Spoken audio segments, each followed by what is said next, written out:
Hello again, I'm John Sargent, back with another contribution to Saga's Not Going Out Club, my weekly chat. At the beginning, in order to make a success of self-isolation, we were advised to concentrate on small things. By focusing on the trivial, it was suggested, we might avoid being overwhelmed by the enormity of this crisis. I set about studying the smallest birds in our garden. It's been claimed that sensitive members of the animal kingdom, including the quick-witted blue tit, have a fair idea that something strange has happened. I wasn't sure about that, but with self-centered behavior being officially promoted, it seemed that filling my thoughts with blue tits might do the trick. It would encourage me to stay at home, help the NHS and save lives. For a while, as the blossom burst out on our cherry tree, it appeared I had stumbled on the right course. The blue tits clustered round the newly purchased bird feeder, which was heavily stocked with peanuts. It looks like an antique cage you might have picked up in Paris at the end of the 19th century. I have to thank my wife Mary for it. She took a strong dislike to the utilitarian metal tube recommended by the Royal Society for the Protection of Birds. With the morning sun pouring through the cherry tree and lighting up our grand bird feeder, I peered through my trusty binoculars from the comfort of an upstairs window. I did not need any convincing.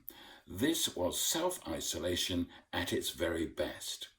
The blue tits could not get enough of the peanuts which had been scooped out of the sack I had bought in the autumn. Forethought and kindness had triumphed in this age of uncertainty. But over the days that followed, the mood darkened. The blue tits were not congregating in such numbers. My first thought was base and reprehensible. I blamed the neighbours. Were they encouraging my blue tits to play truant on the bird feeders next door? Fortunately, this ill-thought-out calumny quickly gave way to reasoned research. I was reminded that spring means recreation, for birds as well as bees. Blue tits only live for around 3 years. They're otherwise occupied at this time of year. Having made a nest and stocked up on peanuts, what we now call panic buying, they're busy catching caterpillars and incubating eggs. They don't fly around looking for bird feeders shaped like antique cages. But where did all this leave me? Well, back to my old job, obsessively catching up on the news and contemplating matters of a different sort, such as the present world catastrophe. My interest in animal behaviour did not entirely disappear. Without thinking of a lion or a tiger, frustrated at not being allowed to roam free, how else can we understand what's happening in the White House? President Trump at his news conferences often puts on a display which wouldn't seem out of place in a zoo. He paces about, growling at what he sees as the media's endless attempts to entrap him. Every now and then he angrily turns on his latest enemy, the Chinese, immigrants, rival politicians. He repeats old mantras, the need for a wall across the Mexican border, how America first is the only sensible economic policy, why international bodies such as the World Health Organization don't deserve a dime. And what about his weirdest moment, suggesting that disinfectant somehow applied within our bodies could be used to get rid of the virus?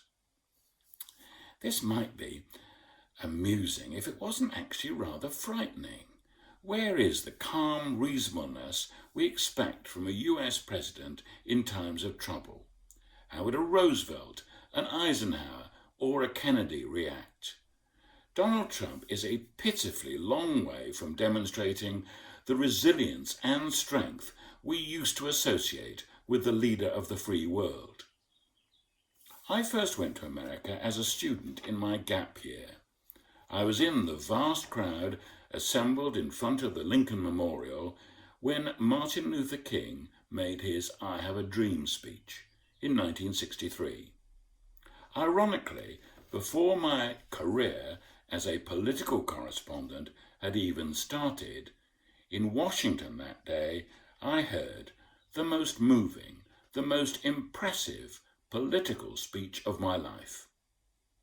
I concluded that outsiders might often have harsh words to say about the United States, but you could always count on plenty of their own citizens being just as critical. I vowed never to be thoughtlessly anti-American. There were times when this was difficult, particularly when I was sent by the BBC to cover the war in Vietnam. But I've always considered myself to be firmly pro-American. They're sailing through rough waters at the moment. It's their great misfortune not to have a steady hand on the tiller. But they'll survive, as we will. Until next time, cheerio.